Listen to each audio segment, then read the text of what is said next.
тази вечер, Боже, за Твоята огромна любов, за това, Боже, че Ти отново беше с нас през този ден. Благодарим Ти за силите, за здравето и за живота. Благодарим Ти, че отново можем тази вечер да се събереме с моите брати и сестри, да Те славим, да Те хвалим и да се наслаждаваме на Твоите слова. Благослови, Боже, отвори сърцата ни да приемем това, което искаш да ни кажеш. Благослови брата, който ще говори, Боже, омъжи му с Твоето миро, святи Отче, и Ти бъди с всички нас, Боже. Благодарим и Ти за всичко. Слава, слава, величи, покой да бъде пред Твоето велико и пресвято име. Алелуя. Амин. Амин. И аз ще правя кратка молитва. Святи небесни Татко, молим Те, Боже, в края на този ден отново да се с брати и сестри по интернет. Благодаря Ти, Боже, за Твоето присъствие. Благодаря Ти, Боже, за Словото, което ни даваш. Благодаря Ти, Татко, за Святи Дух, който е в нас. Благодаря Ти, Боже, за това велико чудно спасение, Господи Боже, което напред нас преди 2000 години.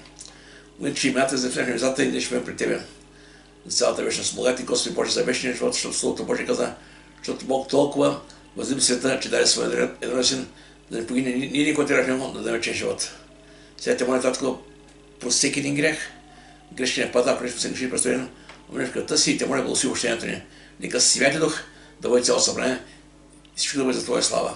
Амин, Татко. Амин. Амин. Слава бъде на Господа. Искам така да прочета няколко стиха днес от псалмите и после ще отидем на друго място. Псалом 19 казва така. Псалом 19 от 1 до 3, 4. Небесата разказват славата Божия и просторът известява делото на ръцете му. Ден на ден казва Слово и нощ изявява знание. Няма слово или език, където гласът не е чут. Тяхната вест изляза по цялата земя и думите им до краищата на вселената. Слава да бъде на Господа. Темата ми днес е небесата разказват славата Божия. Сега, дали, това е малко така, няма как да разберем сега как небесата как говорят. Може ли самата природа да говори? Тук наистина това е. Трябва да разберем, че всичко, цялото творение говори за Създателя. И цялото творение говори наистина за този, който е направил всичко, вечният Създател на небето и земята. Или творението говори за Твореца. Небесата разказват славата Божия. Сега, преди да кажем кой е въпросът, който искам да искаме, ще кажа относно това, че това, което Словото Божие казва, небесата разказват славата Божия. В Римляни 19:20 казва така. Поне чрез това, което има възможност да знае за Бога, на тях е известно. Сега дума, на човеците е известно. Ако човек се запита Слънцето, Луната, звездите, кой ги е послал там? Планините, реките, океаните, кой ги е направил? И цялата вселена, цялата природа, кой е направил? И ако човек не се истински запита, ще намери отгоре. Това е Бог. Библията казва, началото Бог стъпа небето и земята, и човек и Библията разбираме, че всичко това, което виждаме, видимо и невидимо, го е създал Той. И казва така, това, което е възможно да знае за Бога, за тях е известно. И казва така, поне от съзнанието света, това, което е невидимо у Него, сред човешката му сила и божественост, се вижда ясно и разбираемо чрез творенията, така, защото човеци остават без извинение. Така че никой не може да каже, аз преминах през живота си, ама никой не разбрах какво става. Чакай. Няма как да преминаваш през тази земя и да запиташ откъде да идвам, на къде отивам. И ако нещо след това, ако запиташ и го търсиш, не принаш го намериш. Амос 5:6 казва така, потърсете Господа и ще живеете. Това е истината. Римия 2:13, това е много известен стих така. И ще ме потърсите и ще намерите, когато ме търсите от сърце. Но това въпросът е сега, който днес ще разискаме. Небесата разказва славата Божия. Обаче, какво разказваме ние, които вярваме на Бога, на хората в този свят, които не познават Бога? Ще повторя, какво разказваме ние, които вярваме в Бога, на хората в този свят, които не познават Бога? Хората в този свят не виждат Бог и нали си прави заключение за вярата ни в Бога според това, което виждат от нас, като животи отношения. И наистина искам да кажа, всеки един християнин е отговорен за живота, който живее, това, което показва на този свят. Сега при нас си казва, нали, ние се борим с нашите неща в този свят. Нали, нормално е. Има си слабости, пороци, грешки. И понякога се грешаваме волни, немало било с думи, било с език, било с поглед. В Екклесиаст 7:20 казва така, няма праведен човек, който да върши да не греши. Да, това е така. Обаче въпросът е, какво показваме на този свят? Ако ние живеем този живот, както тях, тогава някой да им покажем. ти ще бъде като тях и няма после и да му говориш, той ще каже, чакай, кой му говориш, ти също като мене. Значи трябва да има някаква разлика. Не само това, което говорим, това, което живеем. И сега, в Словото искам да кажа, че Божие Слово не говори наистина, че какво трябва нашето отношение към света, в който живеем и по-скоро към греховете в този свят. Защото така че не живеем в този свят. Имаме невярващи комши, невярващи колеги, невярващи приятели. Това е естествено, живеем в един свят. Не сме отделени някъде в проветка. Живеем в този свят. Обаче въпросът е какво трябва нашето отношение към греха в този свят, към хората в този свят. Това е много важно сега. На мен Словото Божие казва така, излезте от света. Излезте, значи трябва да излезем от греха в този свят. Обаче на друго място Исус каза, идете в света. И сега интересно е, това е нещо като дилема. Как да излезем и пак как да отидем? Кое трябва да приемем? Идете сега себе. И помните, сега ще дам един пример тук. Апостол Павел, началото гонеше църквата. Знаете, апостол Павел гонеше църквата, той беше даже участващ там в убийство на Стефан. Когато срещна Господа пътя за Дамаск и когато слепя, и тогава тези 3 дни Бог му показва много неща. И когато после Анания положи ръка на Савел, той вече стана апостол Павел, и този Павел вече започна друго да говори. Смени вече риториката, смени вече разбрах, че наистина е бил погрешка. Искам да кажа, че човек, когато търси Бога, непременно ще разбира, че наистина има нещо. Има нещо, което е по-важно от всичко този свят. Ако сме в една везна, много пъти наистина знаете каква се ставя злато, златарски везни. Слагаш злато, слагаш там грам и кажеш някой колко тежи. Слушайте, цялото богатство на този свят, всичко, което може да имате. Къща, имот, пари, коли, имане, от тази става везата. От това става служи Бог и вечността. Кое ти ще почекрете ме? Всичко това, което имаш на тази земя, остава на тази земя и не те ползва за небето. Значи важно е какво правим за небето. Разберете ме.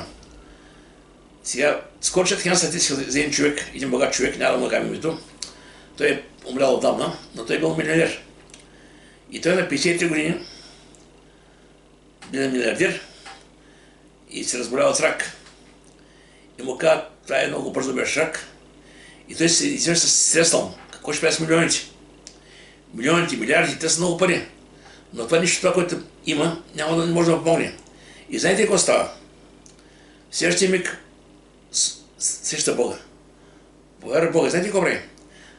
Почва да раздава, да помага на хората. И знаете още колко години е живял? Още 60 години. Умира на 93 години. Почти, но живота му там вече, така е бил да трупа, но вече там е почнал да дава. Искам да ви кажа, Бог наистина е добър и милостив.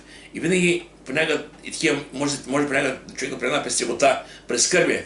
Божията воля е човек да се обърне към Бога и ще получи милост. Вие така притча 12-25. Теготата смирява човешко сърце.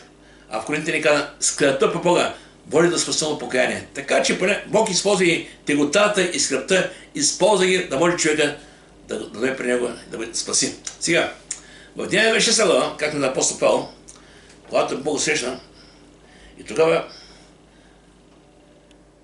Павел падна и тогава му каза така, но стани и се изправи на нозете си. Това му каза Господ. Поне за той ти се явих да те назнача служител и свидетел на това, че си ме видял и на това, което ще открие. Вижте каза, служител и свидетел. Служител това, което говори, свидетел това, което показва. Значи, вижте ми кажа, че с времето всички хора са научили да говорим много красиво. Обаче, какво става в живота ни? Хората не чуват това, което говорим, искат да видят живота, който живеем. Точно това е проблема. И каза така, като те избавим от юдейски народ и от личниците, между които те изпратих, спращам, защо? Да им отвориш очите, да се обърнат от тъмнината към светлината и от лица на сатана към Бога и да приемат прощение на греховете си и наследството между осветените, че взерахме. Целта каква беше каза? Да им отвориш очите. Тук е задно му запичи си очи. Има хора, които виждат този свят, но са слепи за Бога. А има хора, които са слепи. Апостол Павел беше ослепял за този свят, а обаче прогледа за Бога. Тук говори за очите на сърцето. Духовните очи в нас. И Демотория ще казва, да се обърнат. Виждаме, вече сега обращението става лично от нас. Всеки избира. Да, Бог направи това. Бог спати Христос на кръста умря за греха на целия свят. Той умря вместо нас, умря заради нас. Но От нас зависи как ще положим живота си. Дали ще го приемем, дали ще тръгнем с него или само почне без нещо, което ще подмине само.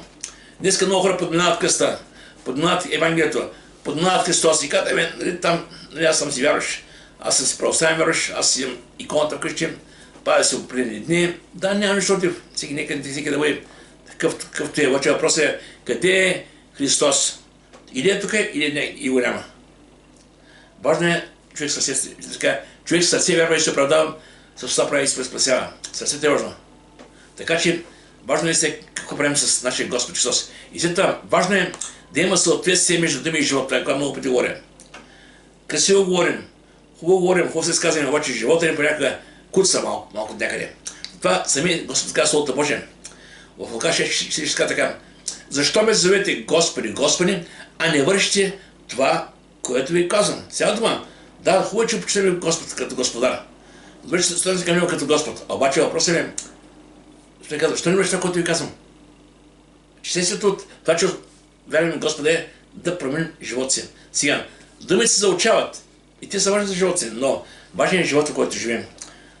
Хората чуват думите, но виждате живота ни. Това е много важно. И сега неща, трябва да си направим равносметка. Сега, това, което е важно да споделим малко неща, да изграждаме мостове между църквата и хората.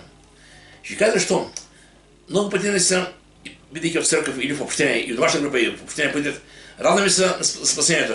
Радваме, че сме негови чада. Радваме, че имената за в небесата, че Бог не познава. Не сме негови. Да, наистина това е добро, защото Словото Божие, когато ученици се върнаха при Господа, той ги прати двама по двама, даде им власт, сила. Те се върнаха и се радваха и казаха, Господи, безсъдите се покоряват. Само да ме точно стига, не искам да го перфразирам. Каза така, безсъдите се покоряват, болни се изцеляват, стават големи работи. Обаче сега, когато се Словото Божие, така.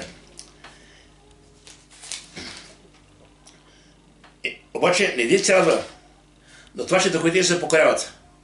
А радвайте, че имената ви са написани на небесата. Нашата радост не трябва да е което придобиеме. Това е нещо, което е временно. Работим, печем, живеем. Обаче въпросът е такъв, че има нещо, което е по-важно по-ценно. Именно за вечността. И това е много важно сега.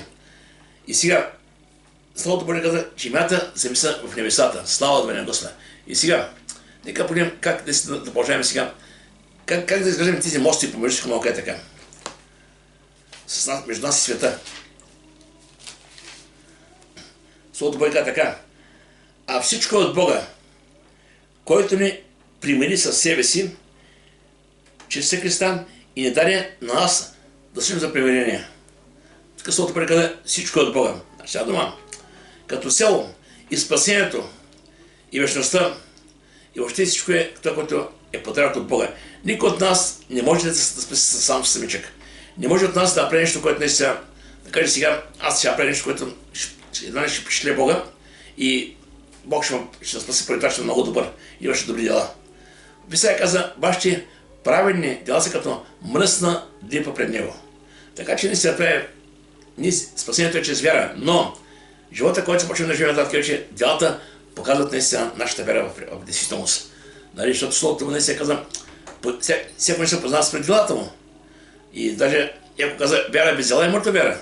Значи, ако няма променен живот, ако няма нещо, което наистина да говори за вярата, наистина тогава трябва да се питаме, кого вярваме. А наистина си нещо, което е важно и днес. Словото Божие каза така. Бог примири със себе си, чрез Христа и даде на нас да сме примирение.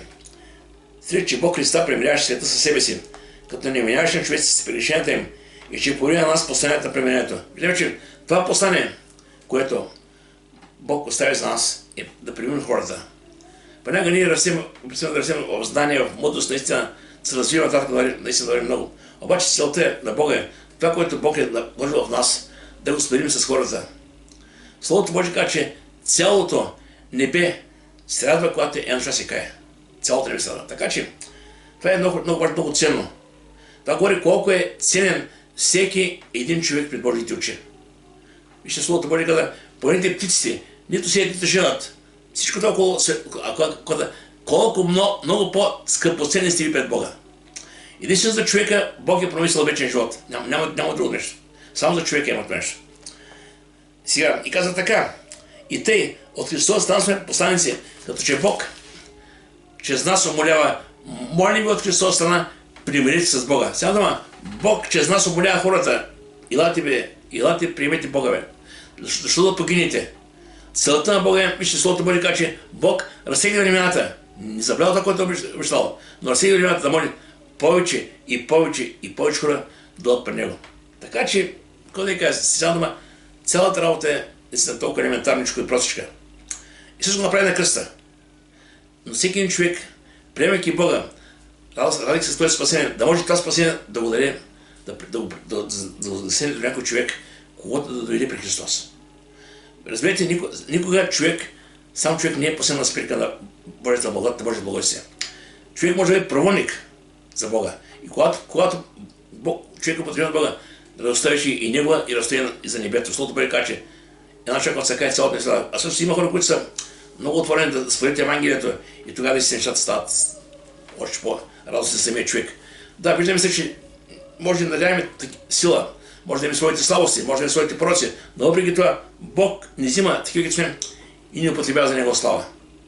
Биде така, че един си друг потреба на Бог да произвестява. Така че от нас иска да вършим това, което можем. Аз много път съм искал, когато говорим за Бога, на хората, този, който наистина вярва в Бога, който е при Бога, наистина, да остане твърд, да не се поклаща, да не отпада, защото има хора, които тръгват да се го спасят, когато имаш, след това отпадат. Има са такива моменти в живота си. И после ма боли за тези хора. Не искаме, обаче въпросът е избор е личен. Казваме благотевест. Самата благовест довежда човека до Христос. И от човека зависи наистина, кога ще реагира. Сега, казва така, защото не се срамувам от Благовест Христова, който е Божия сила спасение, на всеки, който вярва, пърна една, после езичка. Самата благовест е Божия сила за спасение. Така че наистина, трябва да знаем, че наистина Божията воля е, чрез тази благовест света да бъде достигнат. И както тогава пред 2000 години Христос се ходеше, обикаляше, последните ученици, апостолите проповядаха, казаха, наистина, че покаяйте се, понеже Божия царство наближи. Това говореше Матея 3 глава, Йоан Кръстител. Това говореше Христос, когато почна да проповядам. Това говореше Петър на 50-та. Днес това е посланието на църквата. Покаяйте се, понеже Божия царство наближи. Всичко друго е, какво да кажа, суетна работа. Няма се да говорим. Всичко друго е тази земя, което да предвиш, ако няма Христос, и да не на сметка, самия Соломон, знаете, беше богат цар. Имаше мъдрост, имаше богатство и каза така. Има 1000 жени, 70 жени са наложи 1000 още. Беше на власт, беше почитан, имаше много богатства. Всичко, каза, всичко, което може да се пожелава с пари, може да го имам.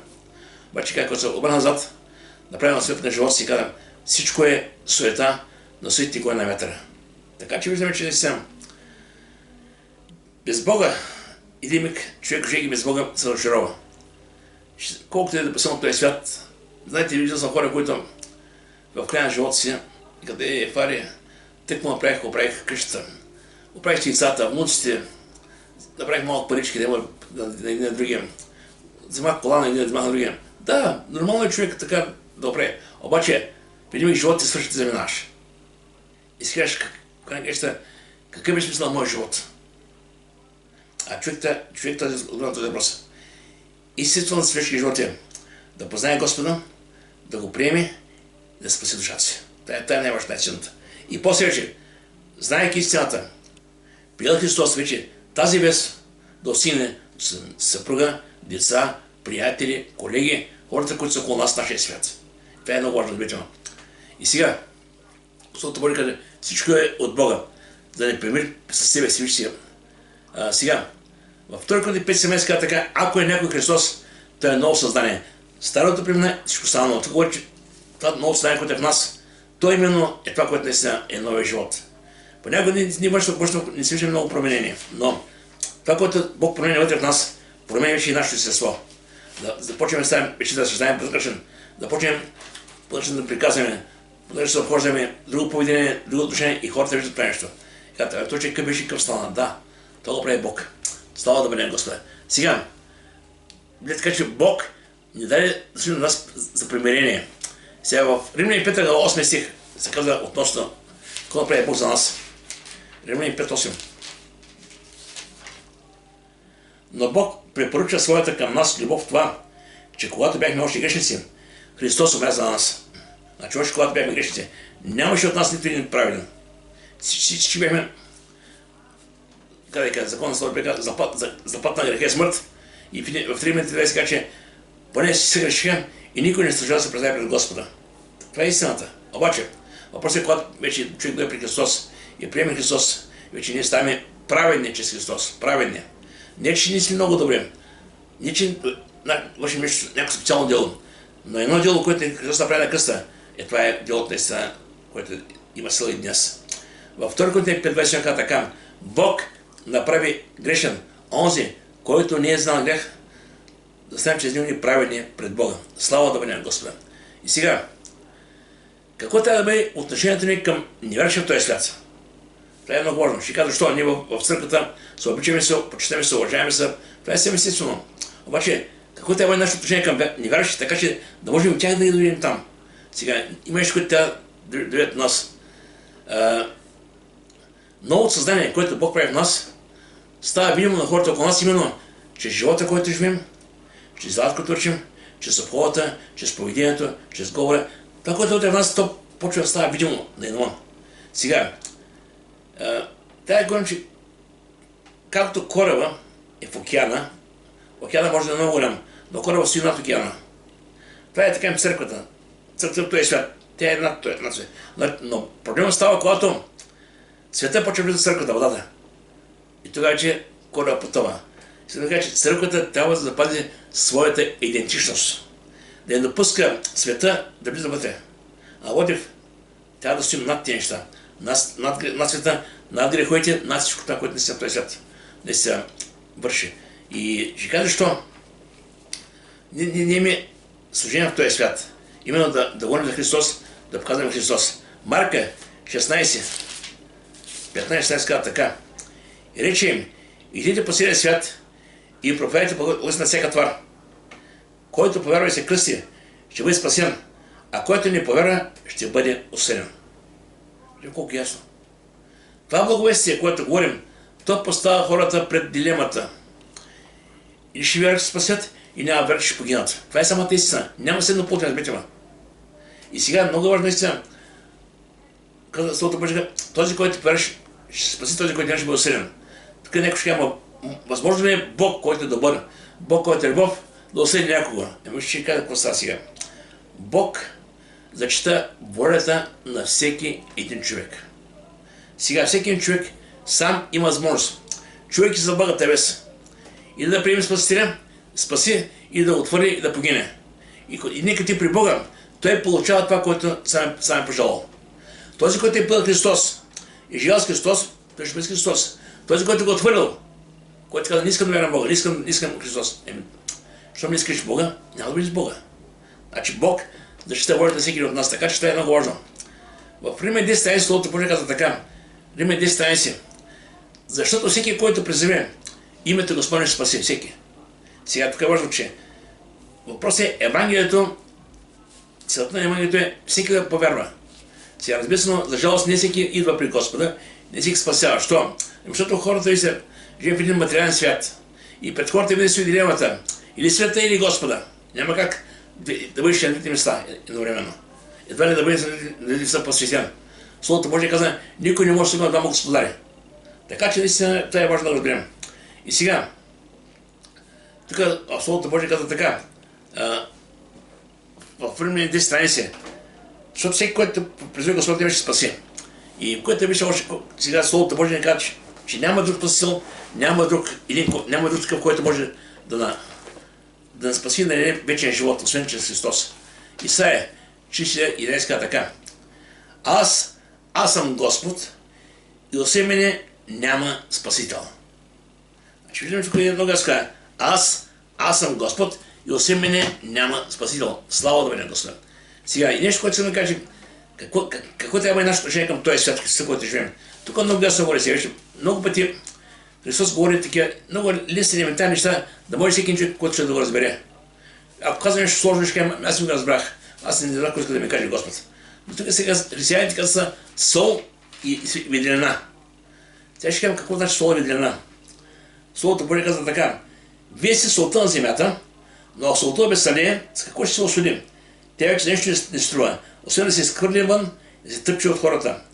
Вие сте видят на света, град поставен на хълм, не може да се укрие. И когато запали светилото, не го стават поченика на светилника, и то свети на всички, които са вкъщи. Също така нека свети вашата виделина пред човеците, да виждат добрите ви дела и да прославят вашия Отец, който е небесата. Слава да бъде на Господ. Сега, ще кажа неща. Какво значи сол? Нека да погледнем за солта, за какво случай солта в ежедневието. Понякога хората казват, не, правиш маничка, ако няма сол, не бъде. Просто това е, което подправя и дава вкус на храната, солта. Друго, което е, солта пречи за разпространяване на разлагането. Взимаш парче месо, осоляваш го и то запазва своята идентичност. Казваме горе елементарни неща, що е казва. След солта поражда жажда. Значи цяла дума, нашия живот трябва да дава, да покажа на хората, че този свят не е точно само това, което виждаме. Има нещо добро, има нещо, което дава надежда. И понякога хората казват, вие всички живеем в този свят, ние нямаме с какво да сменим, тези християни са весели, щастливи. Защо? Защото имат Бог, имат надежда, имат алтернатива. И тук Словото Божие казва, че наистина, това, което наистина света, греха погива.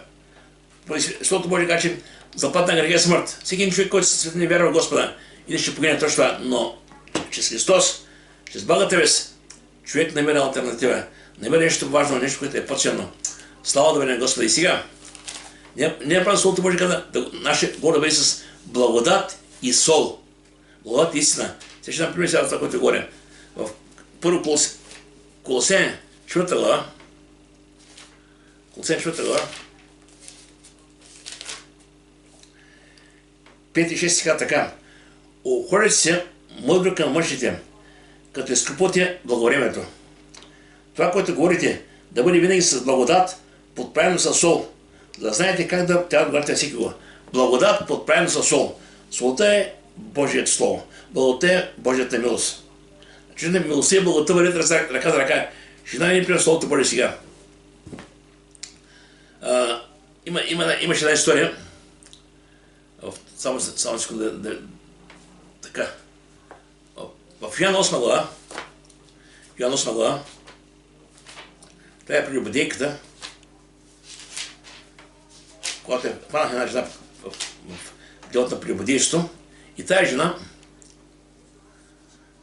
караха при Христос и казаха тази жена да служава смърт. Според закона, Моисей така каза.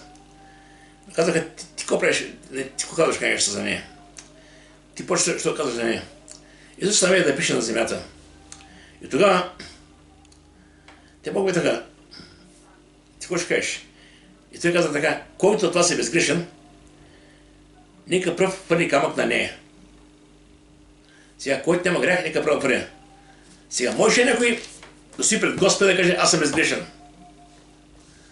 Господа да му каже всичко, което има. И винаги всички получиха изобличение. От старите най-малки, всички хвърляха камъните на земята и се тръгнаха. Тая жена остана самичка там. И тогава Исус стана сам и жената, детето беше на свет. И когато се изправя и се рече, жена, казва тези, които те обвиняват. Никой не те осъди. И тя отговори, никой, Господи. И си рече, нито аз се осъждам. Иди си от сега, не се грешавай вече. Сега тук ми виждам про милостта на Господа, благодата. Никой да се и аз казвам, се осъждам. Да, това е наистина така. Обаче, запитая по сега, иди си и не се грешавай вече. Сега, а тази жена беше приела милостта, но връщайки се обратно в живота, в ежедневието, ако би продължил да живее същия живот, ще добре с камък някъде друго място. Сега дума, Бог каза милост, Бог дал алтернатива, Бог каза как говори за промяна, която трябва да има човешки живот. Но после избор е наш. Тази жена трябва да избере. Исус каза, иди си и не се грешавай вече. И после Исус каза Словото Божие, вие сте виделината на света, виделината. Така начин, виделината свети и показва реалността. Защото и показва път в тъмнината. Словото Божие казва така, истина светлина, която светлява всеки човек и ще света. И тук става дума на Христос. Значи, човек без Господа залута мрака. Ако питай един човек навънка сега, който не вярваш, питай какъв е смисъл на човешкия живот, значи какво ще кажем? Да седеш деца, да отхраниш, да отгледаш, да направиш къща, да посадиш дърво, да оставиш добро име за себе си, да хората споменават, да вършиш добрини, да тази си добри неща. Обаче това не е истинен смисъл. Истинен смисъл човек е да познае Господа, да го приеме и да има вече живот в Неговото име. Това е истински смисъл. Другото човек е света. Сега, в Словото Божие, когато говорим за светлината, каза така, в Йоан 8:12, на тъжна, която малко говорим за прибедейката, той каза, или си не се решава вече, но после продължи и каза така. Тогава Исус пак им говори, казвайки, аз съм светлината на света, който ме следва, няма да ходи в тъмнината, но ще има светлината на живота. Той каза, аз съм светлината. И този, който ме следва, ще има светлина, няма да ходи в тъмнина. И вижте, Словото Божие не говори за природна светлина, тъмнина, живота в грях и живота с Господа. И много хора в този свят, които живеят без Бога, са в едно състояние, което наистина време, което наистина, което се губят времето в този свят, без да търсят Господа, живеят ден за ден. И Словото Божие казва така, който вярва в Него, не е осъден, казва. Който не вярва, е вече осъден. Защото не е повярвал в името на единородния Божий Син. И ето ще е осъждението, вижте тук за сега. Светлината дойде на света и човек се обиднаха тъмнината повече от светлината. Хората обиднаха повече греха. Всички пророци вършат повече от истината. И понеже всеки, който върши зло, мрази греха, мрази светлината и не отива, всеки, който върши зло, мрази светлината и не отига светлината, да не му се открият делата. На който постъпва според истината, отига се към светлината, след делата му, понеже се държим по Бога. Когато човек приеме Господа, не се притеснява. Знаете, има съмнение в моя живот, когато съм поверил Бога, една от моите началнички, когато работих там, тя ми казва, Фари, ти беше добре музикант. Беше стигнал до... Тя се свирил в шведския, най-големия университет тук Варна. И ти каза, бидейки там, бидей шеф на оркестъра, при мен каза, остави всичко и трябва да гледам по тези църкви. И аз си казах, вижте, госпожа, ако това, което вярвам, ако това не е истина, аз никога не бих оставал това. Аз съм уверен, че да, в този свят бях сил някъде, но когато Бог посрещна, Бог ми каза, до тук край. И аз вече започна друг живот. И ако това, което вярвам, това не е истина, аз не бих оставал другото. Човек трябва да бъде уверен, че това, което вярва, това е истината. Не е заради някого да вярвам, за да стремя себе си. Аз искам да бъда спасен. Искам да бъда в небето. Не искам да погивам. Така че много важно човек да сам направи своето за себе си. И след това, в Словото Божие казва така. Ефесяни 5 глава говори за отношението, когато има около нас хора, които не са вярващи. И това е наистина така момент, в който не казах, да, ти говориш, ама я с моите колеги, я да виж какво става там. Скоро говори сега с сестрата и ми казва, това не знаеш с какви хора работя. Викам, виж сега, аз не знам, Бог знае. Аз не знам, но Бог дава наистина, как да кажем, изходен път всяка една ситуация. И тук много ясно каза, вижте, когато говориш един сме едината, той каза така.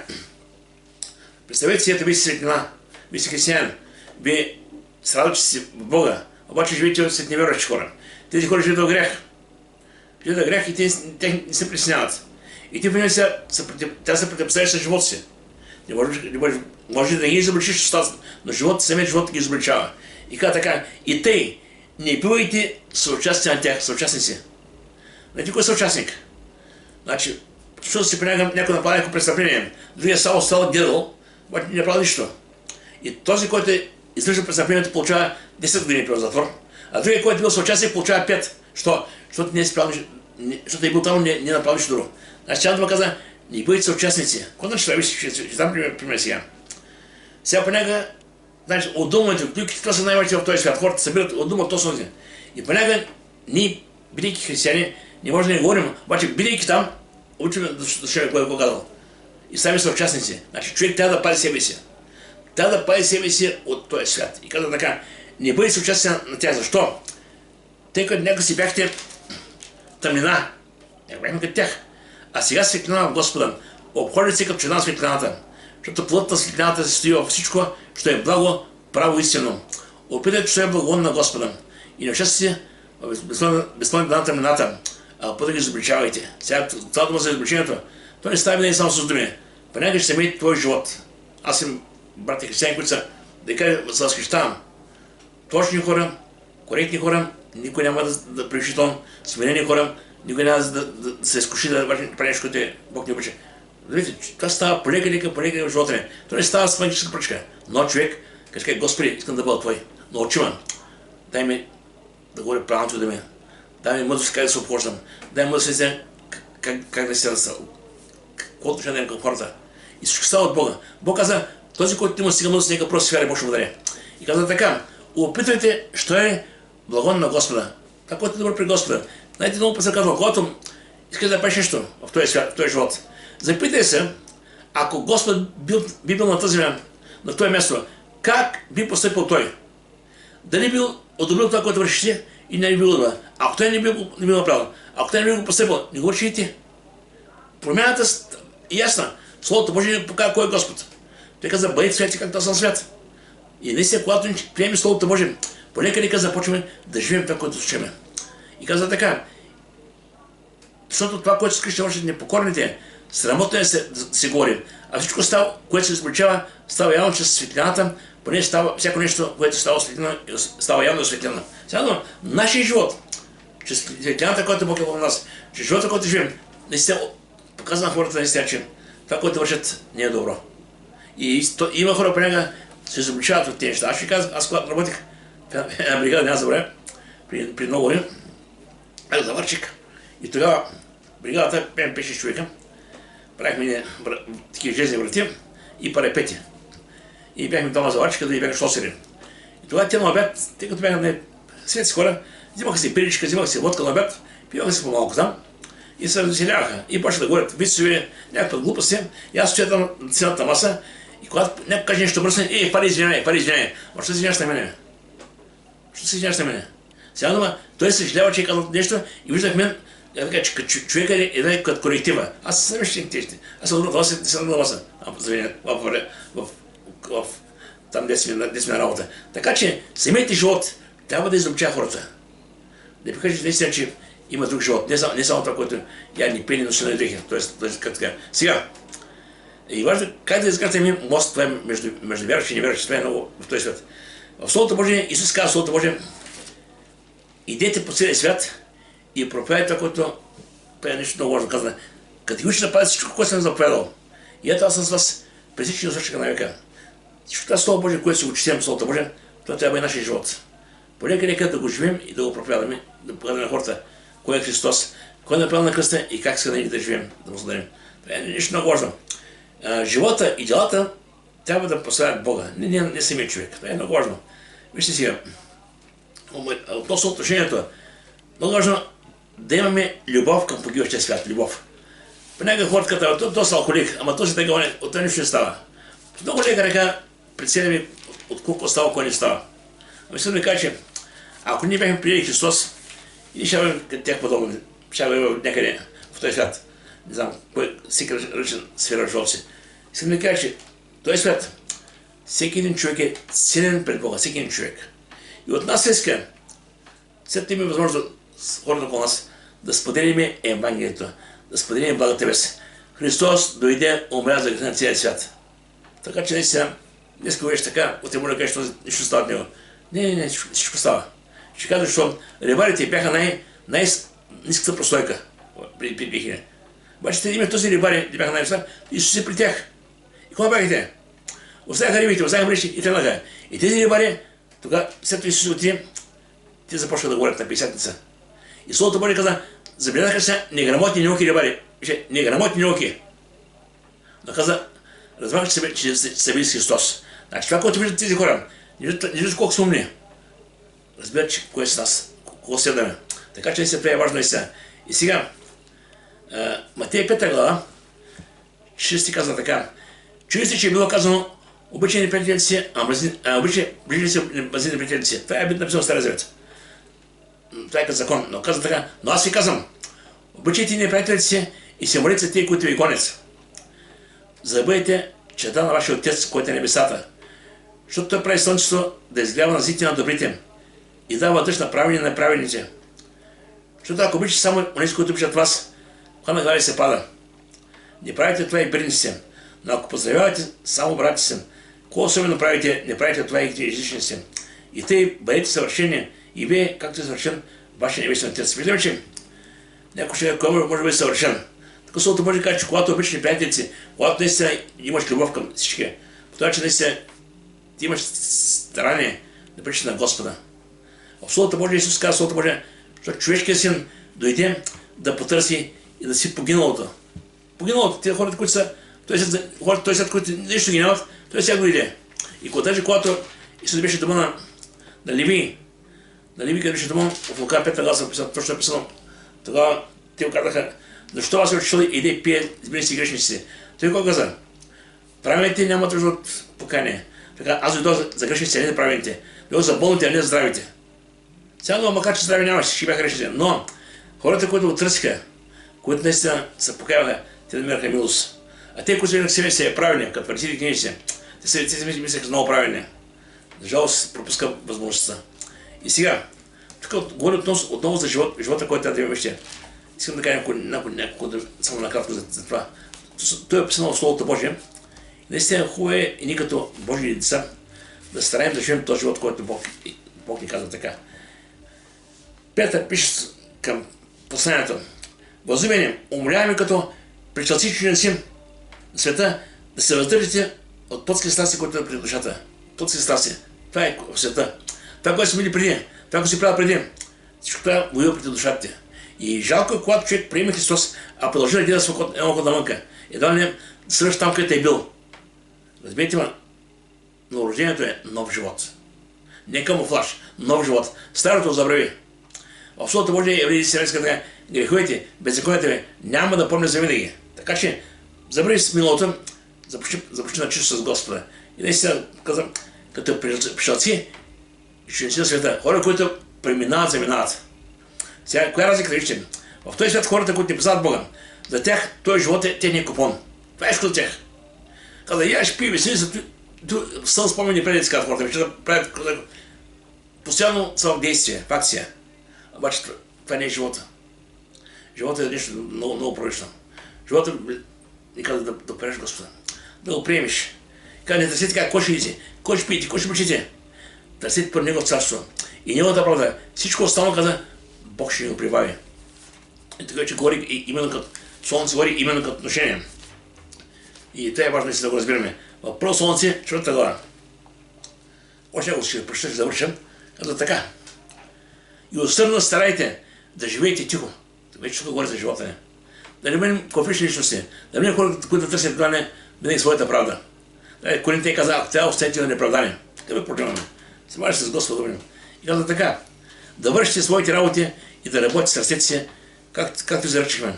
Да се хождате благоприлично пред мъжите, да нямате нужда от нищо. Значи видиш, когато скромно четичко се върши работи, Бог наистина няма да остави, няма да забрави. Псалом 37 така, млад бях, остарях, не видях правилен неостоян, нито потомство да проси хляб. А относно за взаимоотношенията, които трябва да има никакъв друг, това е много важно. В пример 12 глава, аз сега при малко, казват хората, ама ти не познаваш този, не познаваш мене, не знаеш комшията ми, не знаеш колегата ми, чакай. Бог познава всички. И Бог е дал наистина универсално слово. Как се обхождаме като хората, които може някакво да не обичат, може някакво да не разбират, но словото Божие е така. Никому не върши зло. Промишляйте за това, което е добро си човек си. Всеко значи, ако някой ти прави нещо, което в този свят, което засигне, по някакъв начин, и си кажеш, аз този ще му го върна. Аз знам, и чекаш момента, започва да мислиш как да му отвориш подобаващо. И започва едва не се обменяваш това. Забрави. Словото Божие никой не върши зло. Промишляйте това, което си добро си човек си. Ако е възможно, доколкото зависи от вас, живейте в мир си човек си. Мир. Значи, е много важно. Не се остава дяволата подвежда под някой, който наистина не е добър човек и извършва нещо лошо човек. Остави го забрави. Не се робва. После бъде свободен. В Яков 3:18 Словото Божие казва така, вижте. Яков 3:18. Слава да бъде Господа, наистина. Казва така. А плод на правото се сее с мир от миротворците. И искам така, накратко, завърша се с една притча. Ще кажа за какво значи. Сега, представете си, че ви се намирате в една сграда. И внезапно за сграда възниква пожар. Представете си някъде, става пожар. Какво прави Първата реакция е човек да избягва. И вие правите всичко възможно, излезете от сградата, се спасявате от огъня. Това е първата радост. Сега, обаче в сградата има още много хора. Там е твои близки хора. И огъня продължава да гори. Сега, кой ще прави сега? Коя е твоята реакция? Ще ставаш спасен. Това е първата реакция. Другото, ще помолите на тези, които са свършат сградата. Ставаш почва се молиш. Звучи малко пътъчно. Хората горят, се молиш. Това е време за действие. Третото е, ще се опитам да помолим на света колко се може повече хора. Това е истинската реакция. Да, ти се спасилиш, но връща се там с опит да спиш повече хора. Това е реакцията в този свят. Хората в този свят погиват. Ти си изял този свят, спасен си, добре, обаче хората погиват. Кой ще пееш? Сега своето спасение. Или се молиш, само се молиш. Просто трябва действие. Има да и така и църква и днес в този свят. Светът си погива и върви към ада и огненото езеро. Но, какво прави църквата и вярващите? Това е въпрос. Всеки не може да отговори. Какво правя аз наистина с моя живот? Дали наистина по някакъв начин помагам на някой да спаси или просто само се радвам за това спасение, което не е да пада за мен. Така че нека Бог да благослови. Искам така да предизвикам всеки от нас така да бъде малко по-активен в споделянето на Евангелието, защото хората погиват, разберете ме. Това не е шега работа. И всеки може да се направи нещо за небесо. Има това се сподели нещо някой близък. Ще кажа, че понякога съм имал така за себе си опитност си. Когато нещо проповядам, през следващата седмица Бог ми дава това, което съм пропил и да го се опитам да доживея. Сега на практика, ако мога така. Сега днеска проповядам, имам да споделим Евангелието. Вярвам, че през тази седмица Бог ще ми даде някой човек, на който трябва да говоря.